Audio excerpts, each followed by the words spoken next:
We're gonna call the 109 board meeting to order. We're gonna start off with the approval of the April 23rd minutes. So moved. Need a second? I'll second. Any questions? All in favor? Aye. There is, the budget report, May 2025.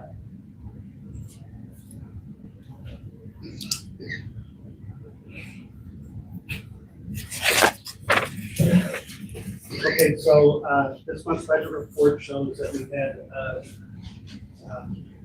year-to-date almost 81,000 additional in revenue from license fees, putting us at a year-to-date total of 1.9 million, which is 39.38% of what is expected, but that does include the rollover or carry forward. Our expenses for the month year-to-date was 126,059. So right now we're operating with a surplus of about $349,000. For individual expenses since the last meeting, really isn't any surprises on here that we have not already approved. Willing to take any questions that you guys have.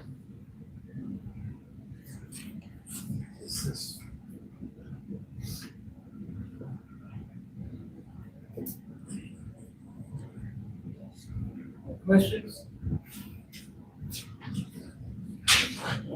Need a motion to, any questions? Get a question? Motion to approve. Okay. Second, anybody needs, I need a second. I'll second. All in favor? Aye. Okay, we're gonna move on. Correspondence to the board, none. Action items, none. New business, Kentucky Recycle Coalition presentation. Mr. Derek Carpenter. So, if I could, Derek, back in 2023, on the date of April 26th, this board voted through resolution to pledge $10,000 for the creation of this organization, statewide organization that promote recycling. It's taken a bit.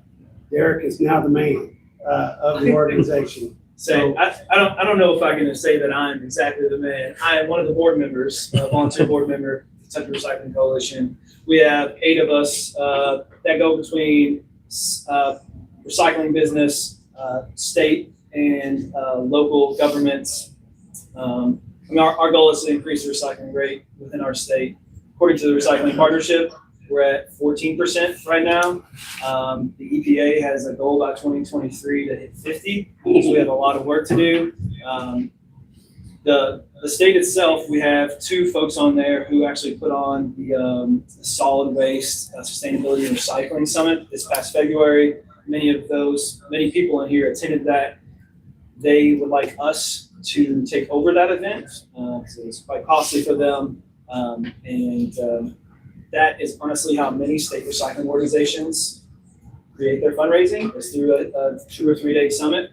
And this money would absolutely help that. We kind of plan to do about the same thing, which was here in Jefferson County. So much of that money would stay within the county itself to have this event. As far as some of the other things that we're going to do, obviously we'll have some trainings, we'll host networking events. We'll do some online and virtual in-person type of meetings as well. We're excited. We're brand new. We're all volunteers, so we don't have any paid positions at this time. Eventually, we would like to get there. These types of organizations are in Indiana, they're in Ohio, they're in Tennessee. We are just very, very late to the party. So happy to answer any questions you may have. If I may, 14% statewide. I'm surprised that's such a low number statewide. I mean, I understand our issues here in Jefferson County. Sure. But that means that the rest of the Commonwealth is even far below us. What's some of the issues that is leading to that, Derek? What do you think? So specifically to our state, at this, we had a symposium back in 2023. We kind of talked about like what our hurdles are. We really only have one private MRF. It's here in this city, right? With our friends at West Rock. We have 3 government-ran ones. I guess some of the county facilities might say, hey, we have more than that, but Meade County has got a very nice recycling facility. Danville, Pulaski County is a very nice recycling facility. And then LFUCG also has which is Lexington Fayette, has a sorting facility as well. But there's I know there's a 5-county conglomerate in Western Kentucky that is begging folks to come and create a facility. They just don't have the volume at this time. So some of the fundraising that we would help to do is maybe potentially help someone start up that recycling facility. We just need, a lot of folks don't have access to recycling in this state. You know? You said your board has 8 people? Correct. Yeah. Actually, if you could scroll down, some of our folks are on that board there. So it's 1, 2, 3, 4, 8. So I guess we're more. We're 10. Excuse me. I think many of you all know Laura. She's now Smith Creek. It's kind of I'd say a mix of both private, but also you got some folks in academia. We wish we had more. And also, like I said, Gary works for the state. Lisa Evans works for the state. And then we have 2 solid waste folks, both of them are out of Northern Kentucky as well. So the furthest west, I saw was Russellville. Yeah, we have reached out as far as trying to get some participation from some of those folks. Specifically, I know I've talked to somebody at Western Kentucky. I know at this past summit, there was one of those counties I was mentioning, which is Lyon County. She was there. She presented at this summit, some of their struggles. So we have talked to some folks. They're just, this is volunteer, right? So you kind of really got to be, you kind of really have to kind of mean something to you to put some time into it. So, but yeah, we want it to be a statewide. That was kind of, we didn't want it to be Louisville or Lexington or Northern Kentucky, centered, right? We want it to be for the whole state. But as recycling grows here, it will help grow throughout the state as well.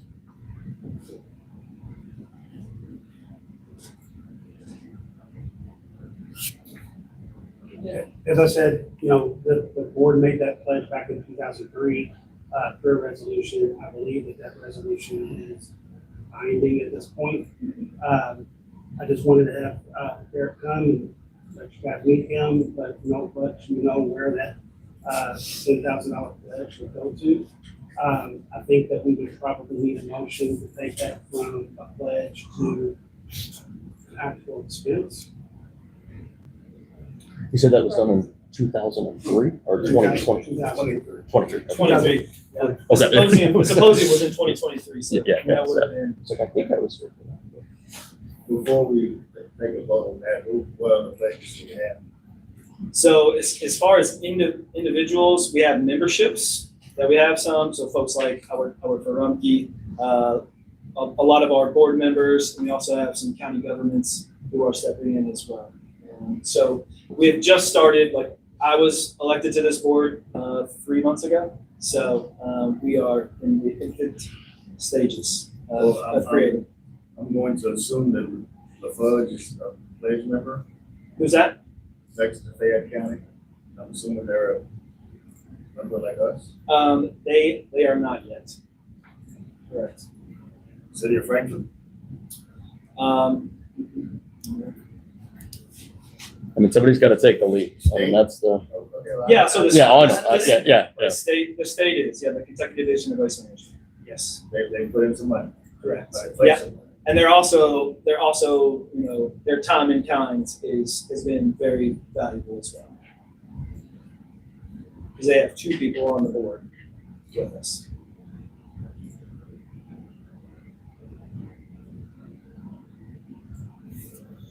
I'm not hearing actual. So I'm hearing you got individual pledges Mhm. from, I'm assuming, some of these 8 people.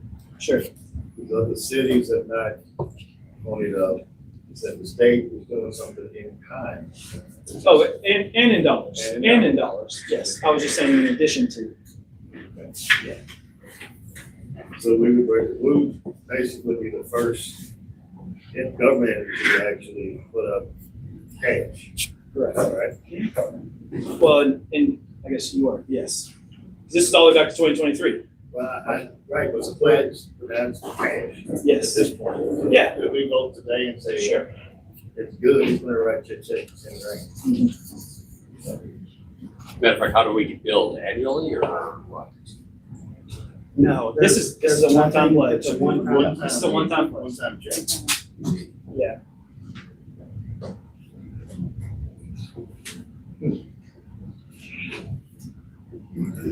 I would just feel, I don't know, that's the board feels, I leaping. This is the first type of meeting that we've had, to be honest with you. So, Anybody else got any questions? I mean, I understand your concern there. I mean, I do. It's a fledgling organization, but I think getting statewide groups like this off the ground is a huge lift. It requires, what we see locally with recycling, even in a city that has a almost 50% diversion rate, in a lot of areas, is that education is the biggest barrier. People don't know what's available to them. They don't know what they're supposed to recycle or how. I think a state organization, recycling is a regional issue. It's not I know we're talking about Louisville funds and solid waste board funds, Yeah. but in the areas that I represent, recycling is regional. It doesn't care about city, county, state lines. If the recycling rate goes up in the state or in the region, it's going to help. It's going to help Louisville. It's going to bring costs down in Louisville. The best thing that we can have for recycling is density, and that's not just density and volume, and that's not just in Louisville. It's regional and statewide. So I think if we're willing to be the first people off the ground to say, hey, we support this, we're the city that has the highest diversion rate, the highest recycling rate. I think it's an opportunity for us to set an example and say, we want some help here. We're at 50%, and that brings the state up to 14. That means the rest of you guys are at 6. So if you really want to, start making some progress, this is the kind of organization we need to be able to do it. I wouldn't have a problem with the payout, if you'd be amenable to come back in 6 months. Sure. And just say, we've reached out to X number of entities and we've garnered X amount of pledges with hopefully some cash behind those pledges. Yeah. That's something amenable to. sure, I can do that. So that'd be the November meeting. No, you said, really? Sure. And by that time, we'd have our sustainability summit ready to go as well, which I said a lot of this will help kind of kick off. So, Madam Chair, I make a motion to approve the payout the pledge of $10,000 to the Kentucky Recycling Coalition, with the caveat that they come back in 6 to 8 months with a report of additional pledges and additional cash disbursements. Okay. Can I get a second? Second. Any questions? Comments? I didn't hear enough, so I'm gonna abstain. All in favor? All in favor, Aye. aye. Okay. thank you, Gordon. Thank you. Thank you. Pete, just as an aside, do you see any of these people or this coalition helping us out in the review of the cost of service study and where we go with that study results, whatever? Well, I think that's one of the points of this coalition is to have someone that you can look at regionally and see what other people are doing. I don't know that it helps us validate what we're doing, but it's another person to bounce and get information from. So I do believe that would be a good avenue for that.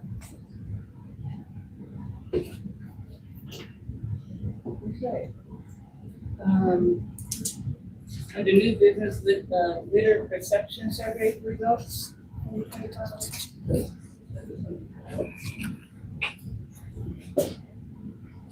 Start? You want me to start? Yeah, sure. Okay, so last April and now this April, we put out a litter perception survey. And so just a reminder that we're asking for people to answer questions that give us data about their perceptions, not necessarily factual about the things, but so I don't know if any of you all took the survey or saw it, but in your packet, the first page, they look very similar because I basically just changed the numbers for 2025. So the second page are the survey results from last year. There are, a lot of it stayed very similar. There's maybe a couple things that were oddly different, and we did decrease 2% on the number of people who think litter in Louisville is a major or severe problem, so that's a plus. But so you can kind of go back and forth there on some of the changes, and then Pete has some of the side-by-sides on the screen. But like I said, a lot of it's very similar. We didn't get quite as many responses, about 700 this year, and it was close to or about 1,100 last year. I was kind of hoping for a little bit more of a change, but you know, it's only been a year. So the idea is to kind of periodically put out these types of questions about litter and Louisville, and hope that since we're funding all these outreach campaigns, that maybe we can actually move the needle as far as how people feel about the cleanliness of Louisville. And Pete, you probably have some things to say Yeah, about the data. I was a little bit, I was a little disappointed in the messaging didn't improve the people that had heard messaging. So I went in to get a little deep dive into the raw data, and I believe that the biggest majority of our people that are completing the survey actually kind of slip outside of our target audience with our campaigns. So I think that may be part of it. It would take a little bit deeper dive into that raw data, but I was a little bit disappointed that more people hadn't heard of the campaigns. And are they mistaking our campaign that it's not about litter, it's more about services? Because that's kind of been our focus is getting people to use the services that are there to help us improving the cleanliness. And we did about 2% from 92, which is a little bit of a. The other aspect that I was a little bit puzzled by is in 2024, we had a lot more people that saw people picking up litter. And this year it's a lot less. That's a little bit, that was a little bit confusing. So anyway, we got to keep this. This is part of our metrics on what we're doing. Probably need to continue to dive down deep into the raw data, but we still have work to do. How did the geographic distribution compare this year to last year? Was last year's more in the area that we have targeted with campaigns, or is it very similar? I've not gotten that. I didn't get that deep either. I do have last year, I have a zip code map from the respondents, but I have to get that from our ArcGIS department. I didn't get that yet for this one, but I can do that and take a look. I'd just be curious if, like the responses in certain areas stayed similar. Yeah. You know what I mean? Yeah, I think that's a good point to look It's at.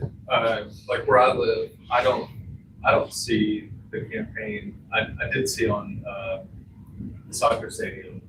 I saw it once. But I don't know if Shively, if there's any messaging out there, but I think Pete made a good point too, that this year's campaign isn't so specific about litter. It's sort of that indirect message where we know if people would use our services, that we would decrease the litter. So that's kind of a good point about the messaging question. I just had a quick question about the radio spots. Are they, theirs went down for some reason? Well, actually, that we didn't do streaming in this campaign this year, but we did last year. So I wasn't surprised by that. Those paid PSAs on the radio? It was through streaming audio, so not radio, but like Spotify, like an ad if you use a streaming service. So we don't use HAS or? No, I don't have anything on public or radio stations.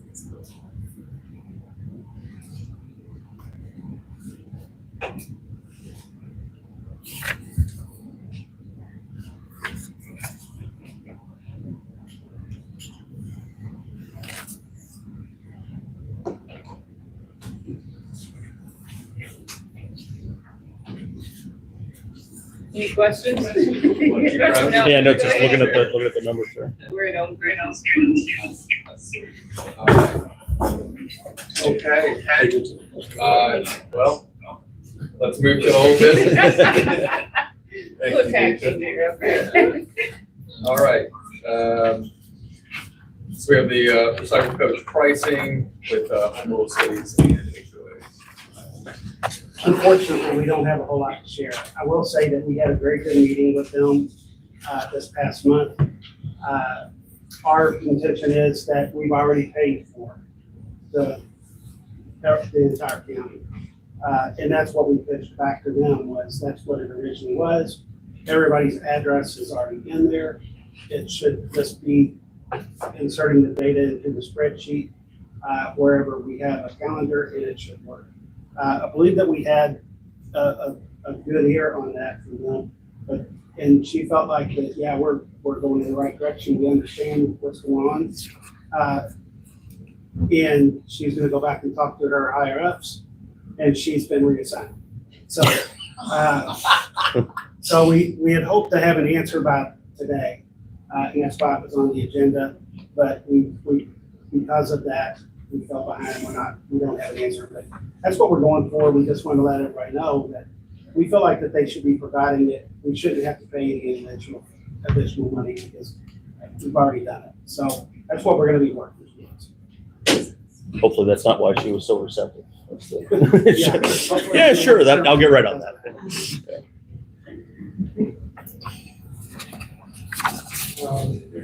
Okay, any questions about recycle coach? All right, we don't have an advisory committee report, because there wasn't an advisory committee meeting. So we can go to staff report, update on 5-year solid waste management plan. So periodically, we want to come back and look at the progress that we're making towards our action items contained within the 5-year plan. So we have pulled these out and just going to kind of want to run through some of these. We don't have to get deep, but if anybody has any questions, we can take a look at it. It's basically a reset to get us thinking about what we're supposed to be doing again. So the debris management plan, debris plan is always actively being worked on. We keep getting better just in practice. So it's a continuous improvement, so I think we're on track for that. Outreach programs for each sector that includes best practices and field guides for responsible waste management, how to obtain services, how to perform waste audits, potentially reduce their waste management costs, and what services must be offered by the private waste collector. We have not started that avenue yet. Creating a marketing campaign and standardization. You'll see that in multiple areas of the action steps. It's just in different chapters. We have come a long way on the standardization of our messaging, particularly when it comes to our residential sector. I believe that once we got the residential sector set, we had both MRFs kind of in that same agreement as to the items that we could discuss. We've gotten good feedback from all of the private waste haulers.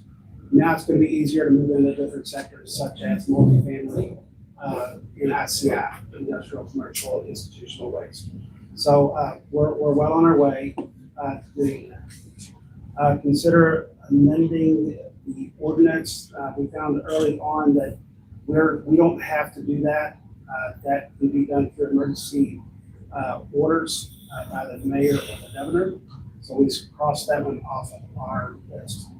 The next one is creating an outreach and technical assistance program for each waste sector. That has been one of the areas that we're progressing on. It would be the Recycle Right program, would be residential, reducing contamination, quick start recycling. Those things have been done. And we're also doing some of this through Field Trip with our new contract with them. But I think where we're trying to venture into now is more of that business sector, which we've had contacts with a lot of with some businesses coming to us. We feel like it's going to be a slow roll to get this going because we need to get people on board to make case studies to present to other companies so that they'll start to understand and utilize our outreach and technical assistance. Marketing program, again, that's through Field Trip, that's on growing the illegal dumping education and outreach campaigns. That is what we're doing a lot of with our services and our campaigns publicly, and we'll show a little bit more about some of that tonight. Next, number 8 is ongoing always. There was a line item here for the National Waste and Recycling Association and municipal collectors to continue efforts to increase the size of recycling containers and increase capacity for collection. I do believe that that's taking place, but I couldn't say yes or no. Has everybody finally gotten to 96-gallon carts for recycling instead of the small bins? We wouldn't want to say everyone, but it's definitely going to increase. So we're moving in the right direction. Yeah. That's awesome. Creating an inter-litter education and outreach messaging as part of a larger campaign. Yes, we're certainly involved in that. We have a thing here for Literati, which was a grand goal. It was a great worldwide goal of education tool, geolocating pieces of litter and making it a science project and putting pressure on people. We couldn't never get Literati to do it. They've got partnerships with 5 cities, but we just can't get onto their radar. So Karen and working with Brightside, I believe we're working on our own program that would be able to be used at schools for doing this. We could, once we get it done, we'll be back.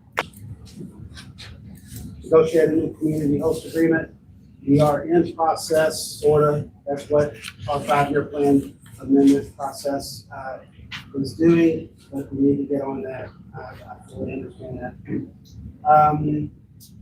Our end-use markets for construction and demolition material, concrete shingles, part of that's developed, but we ran into a big wall when it came to C&D and some of the state rules as far as putting in recovered material into road base, shingles into asphalt. We just ran into a big problem with it. They obviously were burned because somebody put too much shingle in the road. The road became brittle, and to replace a road is extremely expensive. So we get it. But done right, it will be, it's fine to go into the road. Number 15 is the cost of services study. We're well involved in that. Capture rate study is actually ready to go. We have a contract. It's bandwidth at this point in being able to get it off the ground. The technical assistance for each waste sector, that is under development. The roadmap to standardization. Again, we've made a lot of progress in that area. And amending chapter 51-300 to require that waste haulers offer once per month collection of bulky waste items too large to fit into the cart. We have not started on that. And explore expansion of full service recycling sites to accept additional materials. We have definitely had discussions about doing that, but we haven't met with a firm to kind of start to draw out what those are gonna look like. So those are really, it's really high level about the things that we are trying to do through our 5-year plan. There's still actions that need to be taken. If there's questions, we can entertain those, but it's more of a level set for staff to make sure that we're working on things. And also for the advisory committee to know that these things are still things that we need to work on. Any questions on the 5-year plan? I have a question that's kind of outside the box. This is for Andy. Okay. I know in Chadwick, we have a one day a month on bulk items that they have to garbage pick up. Most of the waste haulers already have that. A lot of them do, and a lot, the big change, basically concurrent with Metro's move is, when we were using rear load trucks, it used to be that we would have contracts that would say you can put out one item per week, or you can put out one item per month, next to your trash, and it didn't have to be scheduled. As we switched over to the side loading trucks, and that stopped being really an option, we've moved it to being scheduled. So that helps us keep track of who's putting out bulk items also, so it's not just the same people all the time. But I think pretty much everybody, it's sort of like the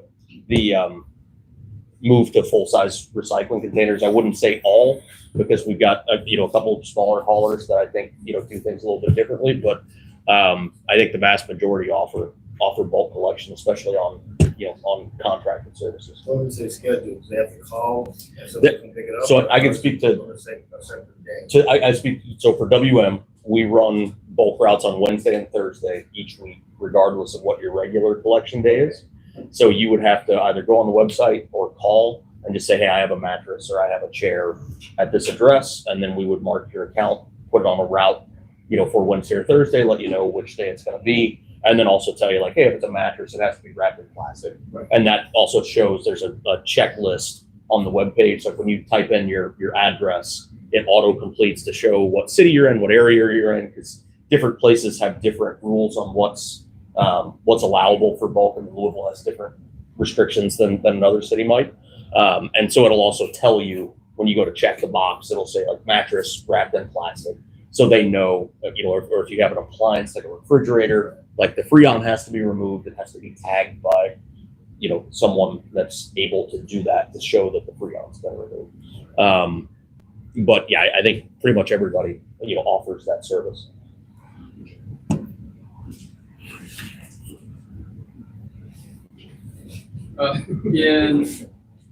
In number 15, where we say unincorporated and uncontracted areas of the SWMA. What does uncontracted mean? Like currently or future uncontracted, or both? The study is a snapshot of what is taking place at the time. It is people that are basically on subscription versus a HOA or a contractor through the homeless city or through a government services. So that was the area that we're.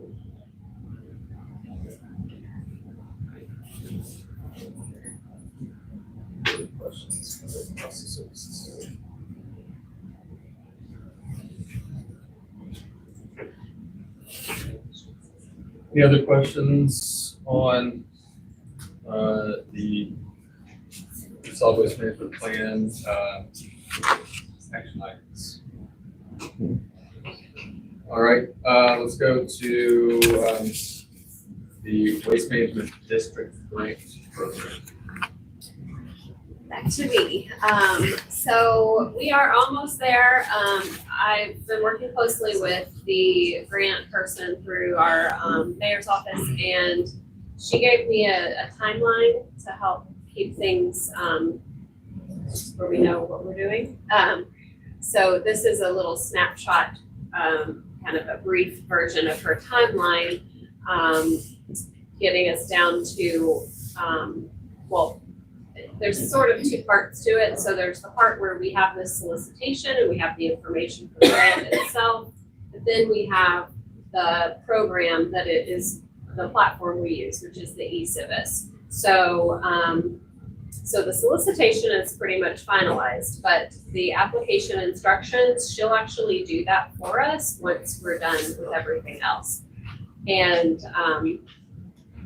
I do want to finalize the deadline for all of this, and I kind of wanted to make sure that there's no dates that we're required, we're not bound by fiscal year kind of things. Is that correct? I'm just kind of throwing that out there, Pete or whoever. Like if we basically have to have a date where, well, she suggested we announce that we're offering the grant and go ahead and give people the heads up that you would have to have an account through eCivis. So even before the grant is open, they can be doing that part.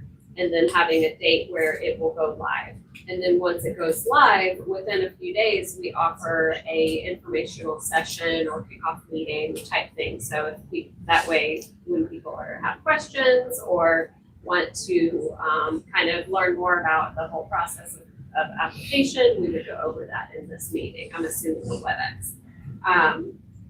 So I just, you know, as far as choosing these dates, I just wanted to make sure that the closing, you know, if we give them the 30 days to apply, that we don't have any stipulations on when that closes as far as how the grant cycle. Is that correct? Like we're not bound to some other calendar, I right? don't see it being around that budget, that July one. I don't think it matters. Yeah, so we're starting this like July 1, right?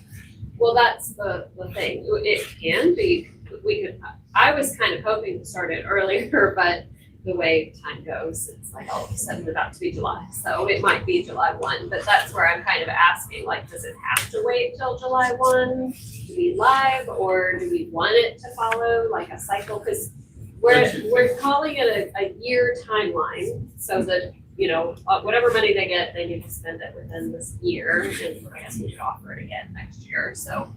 Yeah, I mean, it follows for me that we're budgeting each fiscal year, that we wouldn't want to cause confusion with maybe commingling FY 25 and FY 26 funds. So I think just to make it clear, you know, not having confusion, probably A July 1 to June 30. yeah, July 1 to basically. 6/30, yeah. Yeah, and I think if it creates any issue with spending the funds over the first year, I don't think at the scale we're gonna be, if we have a little bit of overlap the first year, I don't think it's gonna be a huge issue if it starts August 1st with, you know, for the first group and then July 1st for the next group.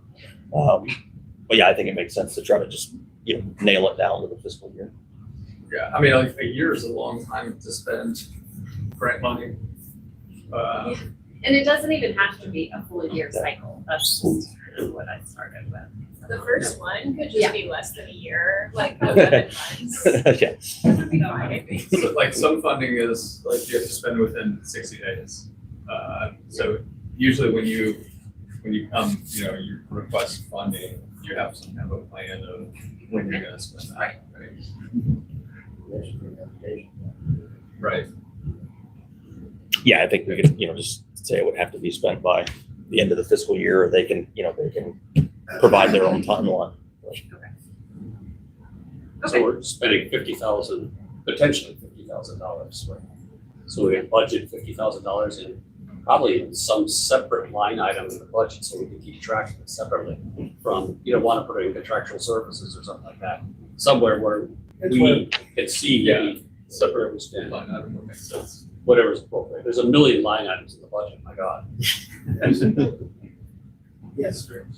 Okay, well, that helps me just to kind of focus on that fiscal year. That's fine. But that's basically what we would be doing. And eventually, we don't have to have the reviewers chosen right at the start because we won't be reviewing right away.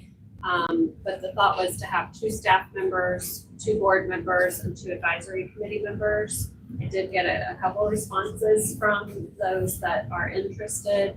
And so we will hold kind of a separate training, if you will, so everybody kind of understands the platform for reviewing. So it's basically the update. Perfect. Okay. Any questions about the grant program? All right, let's move to cost services study update. Well, we'll continue to move down the road with this. We have the subscription area data is complete, almost league data is complete. Like the same as last month, or maybe some additional data, maybe not. Where we made a lot of our progress is in USD swims. We have met a couple of times on that. We've nailed down or pretty close to the number of households. We've nailed down, we've been able to separate some of the funds for large item that we've not been able to do in the past. So we feel pretty good about the data there. We meet again on June 5th with the next steps being data analysis and report. I feel like that we're still pretty close to being going to hit that August deadline. But that's really not much that we want to share, obviously, because we don't want to put out data that they change. So that's where we're at on the cost of services.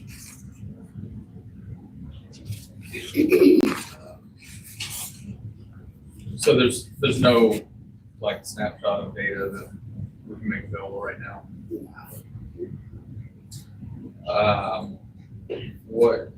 So you kind of mentioned this, that the urban services district, what costs are going into the urban services district? They've done a really good job of taking our actual budget that's out there for everybody to see and breaking that down. What we are trying to pin down is the cost of providing garbage, yard waste, and recycling services and large item collection. That is the most pertinent to what we're doing in this study to make that comparison. So that's been the focus. Most of the time that's been very difficult because all of our budgeting for our bulk waste division is put into one big bucket. And it's been very difficult to pull that out. We switched to a work order system that allows us to know exactly what we have spent in that large item system. So that was a big change for us and helped us better understand what it was costing. So we'll see what the data is, but yes, we're trying to make the best case scenario comparison, apples to apples, to what we're looking at everywhere else in the community.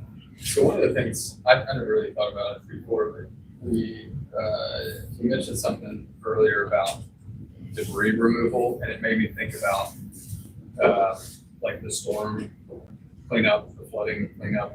That was urban services district, like doing that cleanup, or was that somebody else? It was a cleanup that a lot of it depended upon what it was and where it was. If you're talking about the drop-off sites, that was provided by solid waste management services. And what we do is coming out of our bulk waste budget. And hopefully we get recovery out of that. That's what makes it very difficult to do this because we don't have a line item for storms. So you're pulling it from wherever you need to pull it to do it. Unfortunately, we're having to do that a whole lot more. And we would love to have a budget line for that, but we just don't. So if it came to the Ashbrook contract, Director Kern, I believe that came out of the Public Works Yeah, so we have an emergency contract with a company called Ashford. And because it was citywide, we got a lot of support from EMA. Ultimately, initially we had discussed pulling it from general fund. There's some administrative challenges with doing that, so we probably would be, essentially that funding would come from the works, but understanding it would be overages in our budget and that would be covered by other funds. Is that the question? And ideally, when we have a situation like that, like tomorrow, for instance, I'm gonna drive around all morning with FEMA and look at sites that they're going to be funding repairs on. So we have not, to my knowledge, yet received a public assistance declaration, but assuming that we do, most, if not all of them, that would be reimbursable. So that's something, and it's a big thanks to a lot of our inspectors and PG&C that were able to go out and do monitoring, because that's the other part, is if you're gonna ask for reimbursement, it's not enough to just take it and document that. You do the work, which the emergency contractor is doing, then you have to document it, and we were able to do that documentation in-house, which was some savings as far as over rates sales. So if we were to not be reimbursed, there would be savings there. Yeah, that sounds like a tremendously difficult number, and hourly rate to try to pin down. So one thing that when we set this all up a couple of years ago, the solid waste management, for disasters and whatnot, the disaster management plan, the assumption at the time was that somebody would go to the council, the Metro Council, and say, we need you to approve blank amount of money from some account for that purpose, and it'd be put there. And then money would be spent down from that dollar amount, and if you needed more, you went back to council to ask for more. In that way, then you don't run into the situation where, let's say, you get the money back from FEMA at some point and then have to put it back in some account in some department, where the expenditure came from. It goes right back into that line item that the council had created, at that time. That may have been the plan back when it was originally created. We're a long way from that, and a whole lot of disasters in between in which to learn the best way to do things. So right now, it's honestly, it's worked for multiple disasters the way we're doing it. It would be nice to have a pot of money. Yeah, as I said, the problem is when that money comes back at some point from FEMA, which could be another fiscal year, the department is stuck having spent this money from its budget and not having it to do other needed things at that time. That's the part about allowing us to have a budget on the line, because they know that they're gonna be coming up our budget. And then if any reimbursables would then go back to the general fund, and because we know we'll be at least 6 months before we see the money. Yeah, it's just that your budget gets racked, from all of these expenses unnecessarily.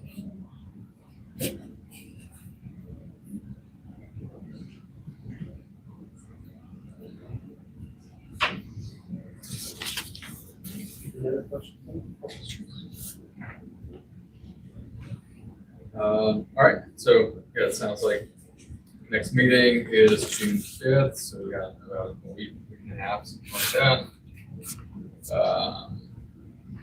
And so we're not gonna see any data at all until August or whenever they're finished with it. I don't anticipate that. I guess, because what if we have questions and then they're like, oh, well, yeah, we didn't look into that, or, we don't have an answer for that. We'll bring it to our next meeting to kind of discuss how the deployment of that information comes out. I think we want to get that data as close as possible before we release it. Now, they would come here before they release it publicly. So I think it's a good question. Let me dig in a little bit more. See how we want to do that. The cost of services study questions.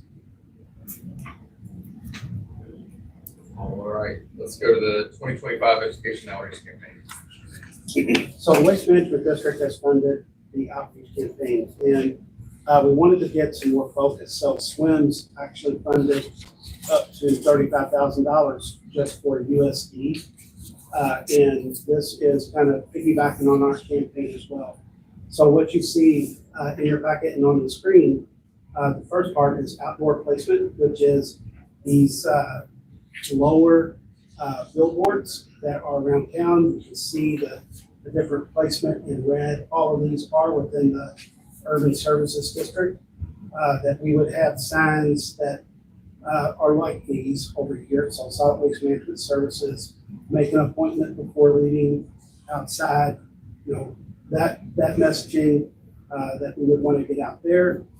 We also have other ones that got overstuffed because we have a problem with overflowing garbage carts. Once people put bags on the ground, animals get into it, massive amounts of litter. Carts staying out is a huge issue as well. The more people bring back their carts from the alley or the street, the cleaner the neighborhood tends to be.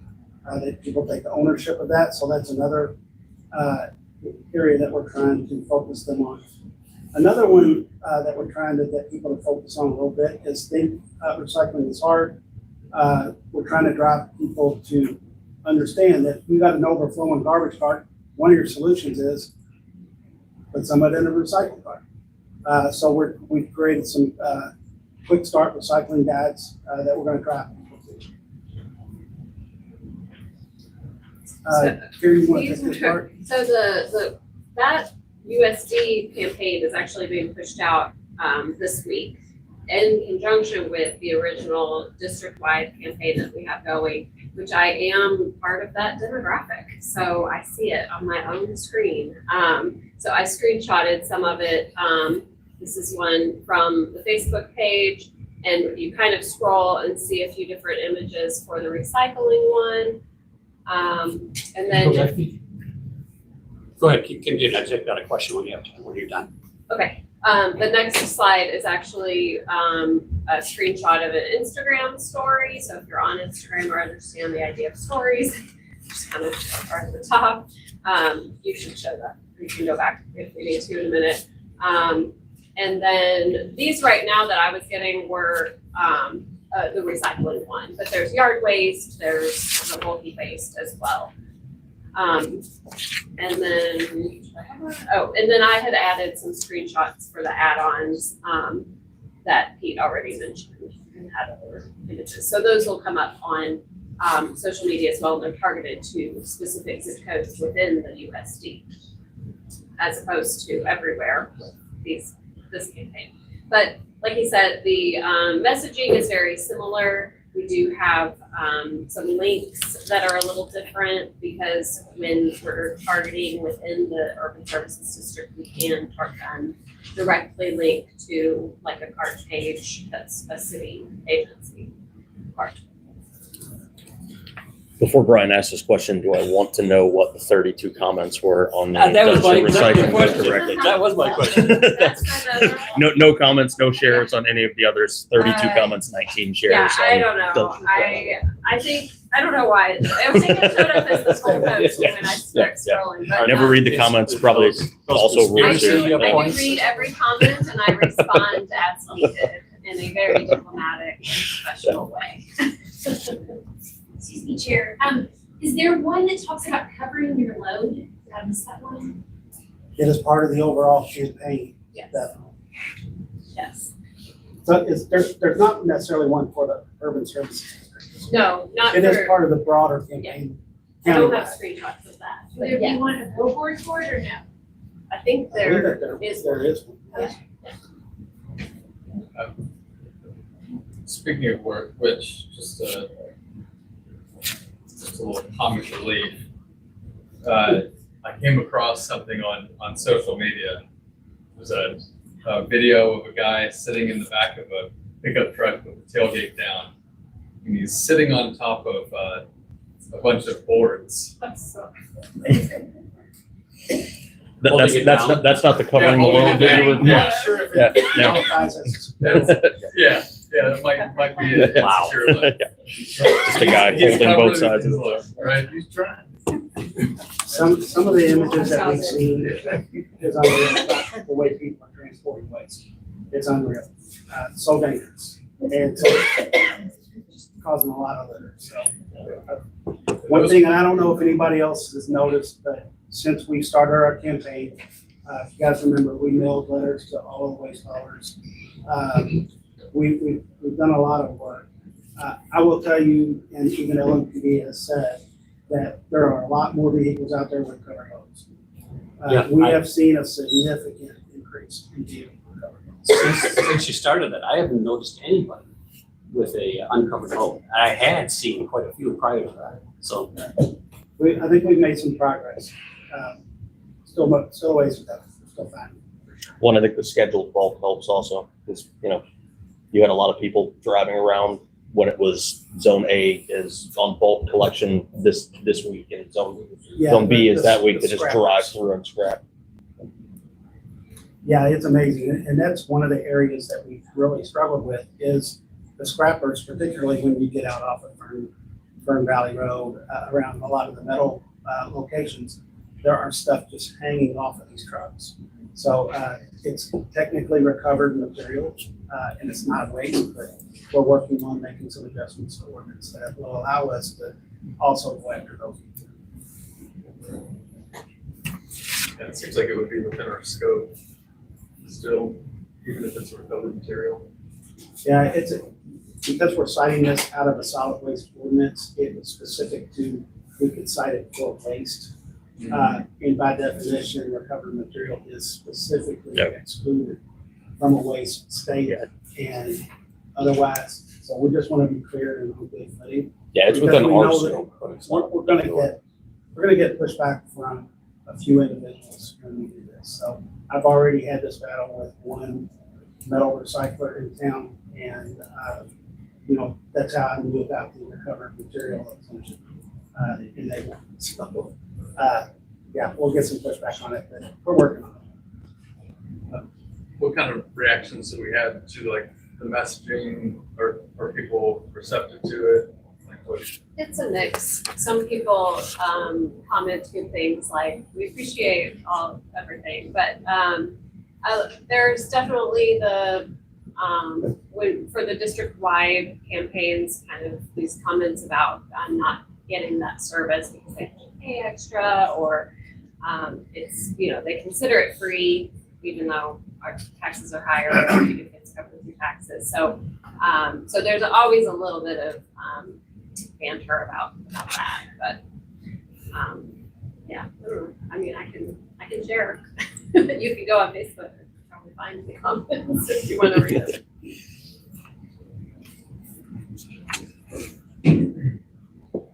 Curious. We have to.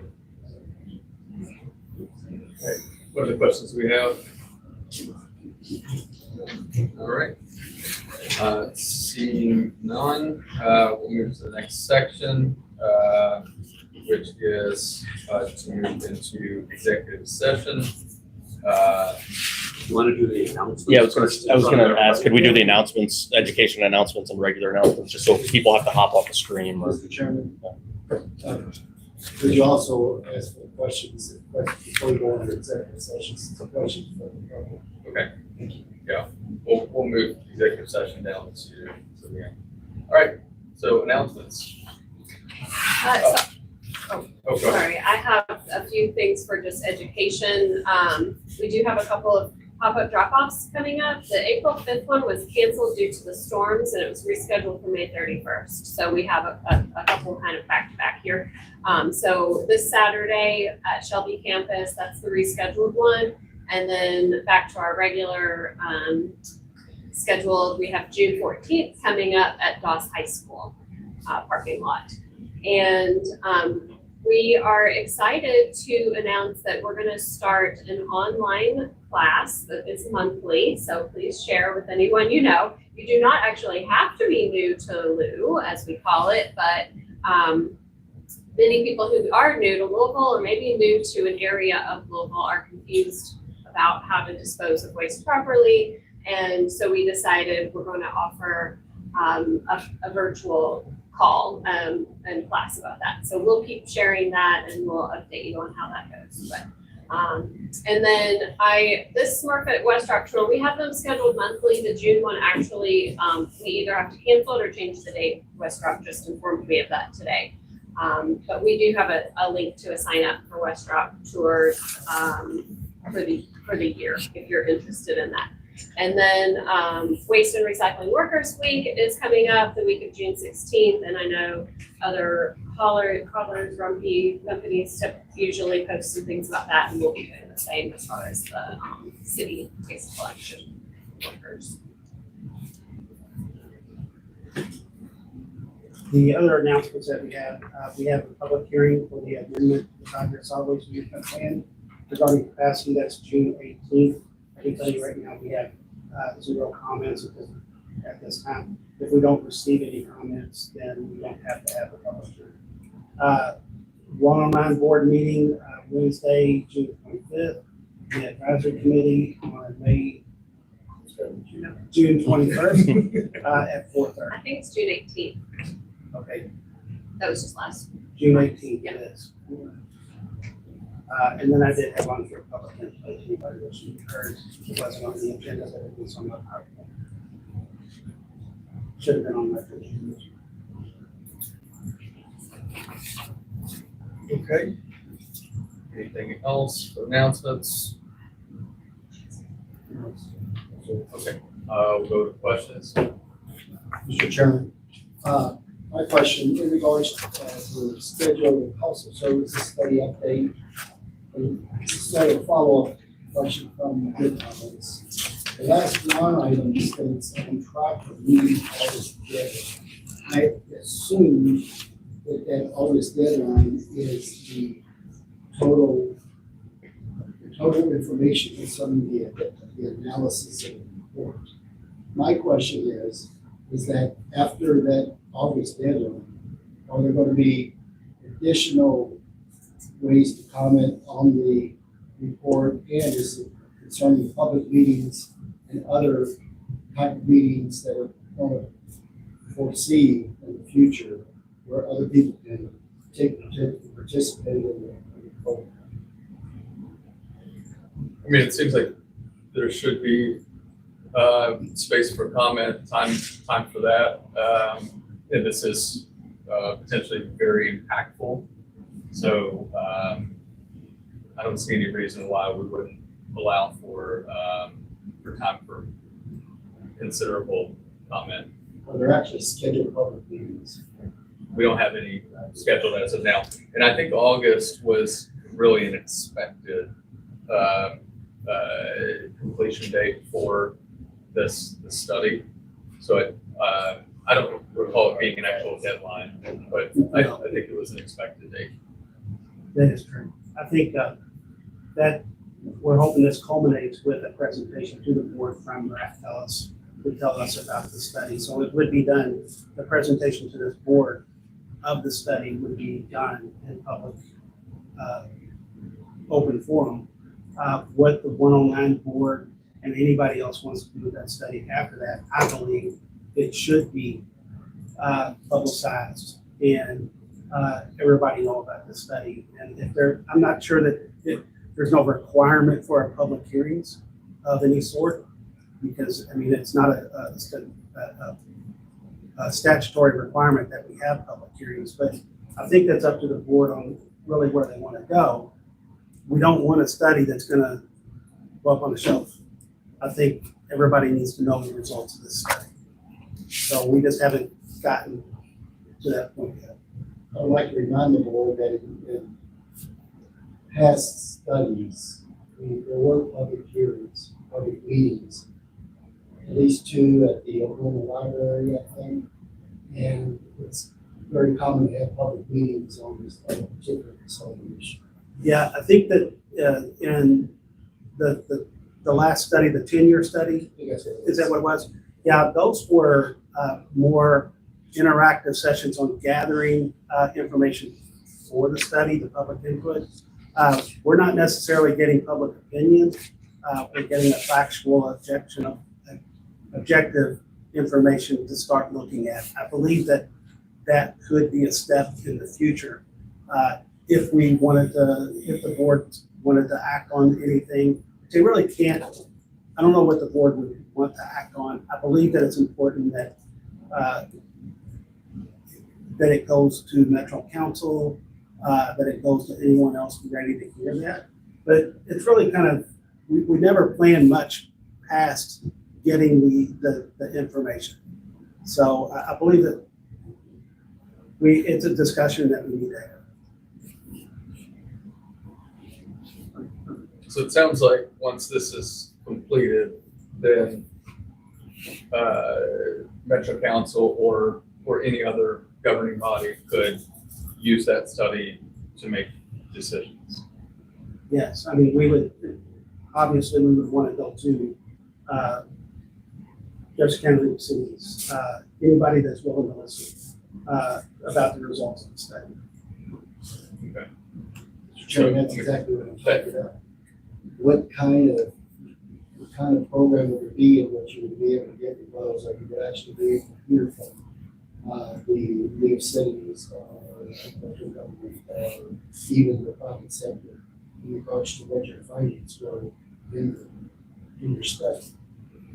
Yeah, I think the board has a lot of leeway to determine that, right? Is to say, if the timeline is they come back in August or they miss the deadline and it's September, they make a presentation, then the board decides, one, do we approve the results of the study? Do we think it was done correctly? Do we think it has valid data? Do we have issues? There might be a back and forth period where we say, hey, you need to clarify this, or you need to go back and provide additional data or context to it. And then after that, we can determine who are the stakeholders that we should reach out to get their input to bring to their attention. And if we bring it to them, I'm sure the League of Cities is going to have some thoughts on it, or Metro Council or whoever else we take it to, right? So Question that I have, would that type of program be before it goes to Metro Council to be voted?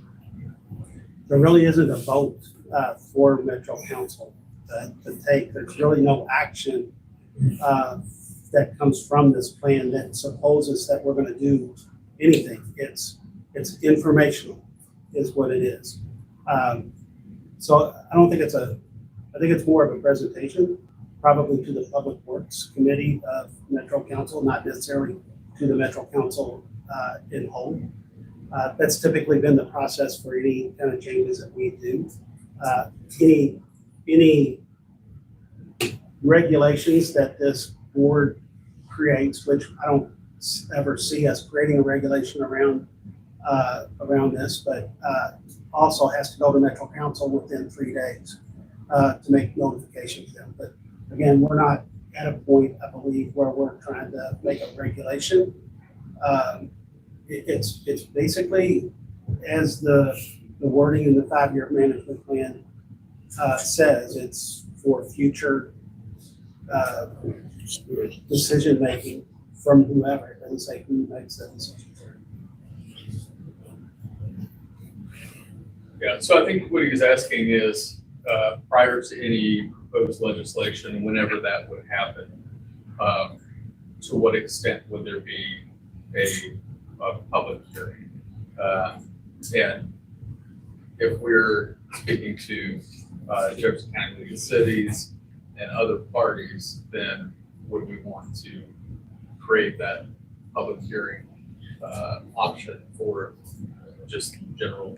So if there's going to be an action that comes from this, let's talk about it from the board's perspective. I don't foresee it, but any kind of action that's going to make changes to that 5-year solid waste management plan would have to go through a public hearing process, comment and hearing process, much like we're amending the 5-year plan right now on capacity. Anything that the board decides that would change that 5-year solid waste management plan would have to go through that same public input process.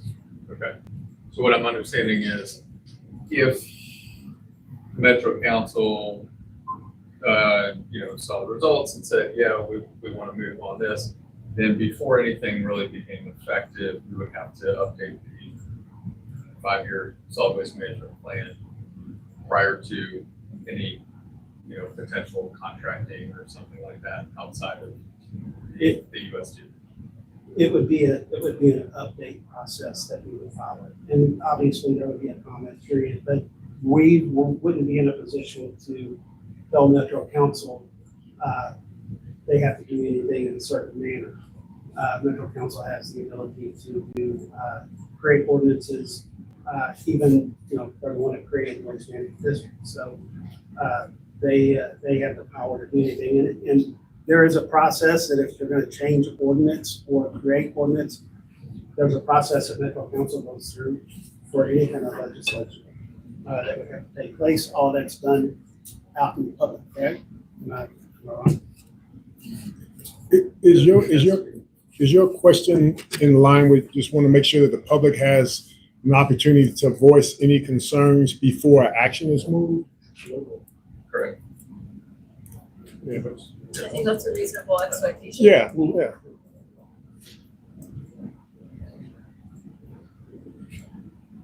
Yeah, I mean, but I understand the basis of the question. Yeah. Okay. Mr. Chair, after your executive session, you anticipate any action? I don't think it's an executive session that would result in action. Just determining whether or not. That when you walk out the door, if you're coming back in, yeah. Just say it, Tom.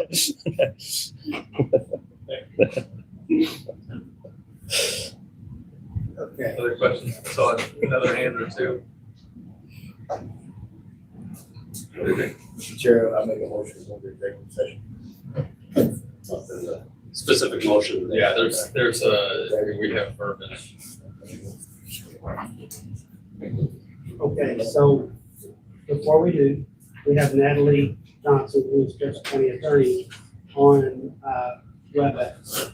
So it's going to be a little bit tricky for us to do this because we can only have her in the WebEx to talk with you guys. So anybody else at this point, I'm not good enough with WebEx to be able to start a second room just for this.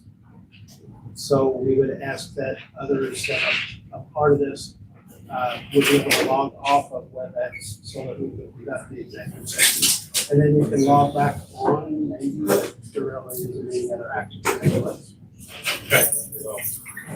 So do I have to read the magic words here? Yeah, there has to be a motion that's already. All right, so, yeah. Proposing to make a motion. Have Pete unmute. At this time, I propose the board proceed in closed session pursuant to KRS 6.9810(1) to discuss proposed litigation. Second. Any further questions? All in favor, please say aye. But we still have Karen McGraw on. Yeah, so You have the ability, can you click on the Go three to the dots? three dots, there should be an Excel. Maybe not.